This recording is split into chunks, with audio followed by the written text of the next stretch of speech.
जेनेबा बेखौ मा रोखोम गावोमोन ब्रादार? बर'नि सिखारि आरो हाग्रायाव दंफां दानग्रा बन लायग्रा बिथांमोननि सायाव आं आरो जाय गेदेरमा बिथांमोननि सायाव आं गाबोन फंनैसो बुंगोन। दिनै हरावबो थौबाय आं बुंनो सानदोंमोन, माखासे बेस्थ'नि थाखाय भिडिअखौ आं खालायनो हायाखै। माखासे सिखारिफोरखौ 50,000 बिथांमोना जाहाथे बेफार मावनानै जानो हानाय प्रमद बर'आ बा फेरेंगाया बुंदोंमोन।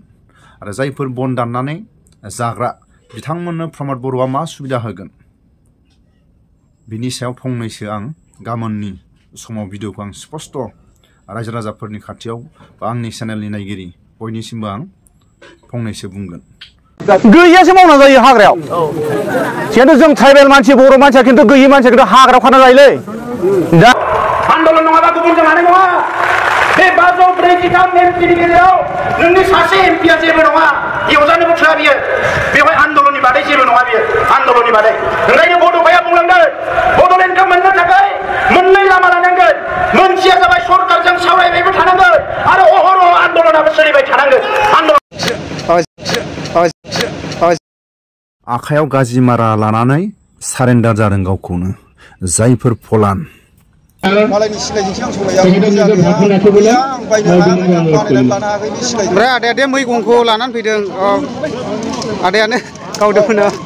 औ आं लानानै फैदों। आदसा ओमफ्राय आदा नों मा गामिनि ओरैनो? आं जेनेबा बेखौ मा रोखोम गावोमोन ब्रादार? आदसा बेबायदि गावोमोन ने? दे होनायदोसाय दे। बे हाया जोंनि आबै आबौनि, बे हाया जोंनि, बे हायाव गिबियावनो जोंनि अधिकार, बेनि उनावसो आयाराम गयाराम। गोनाङाथ' ओंखारखाया जाहैबाय। गोनाङाथ' न' सिङाव हाबगोन थागोन, दावमायावबोथ' ओंखारखाया। गोरिबानो नोंखौ बुजायगोन। जोंहा दिनै फिसा फिसौ फरायनायनि दङ। हाया मा जागोन? जों हाग्रायाव हाबगोन, जों सिनगोन, लायगोन, फानफैगोन। जोंखौ बेसेबां लांगोन लांथों, बेसेबां बुयो बुथों। होमब्लाबोथ' जों गथ'फोरनि उदैखौथ' जों सुफुंनांगोन। लेखा फरायनायखौथ' जों बन्द' खालामनो हाया।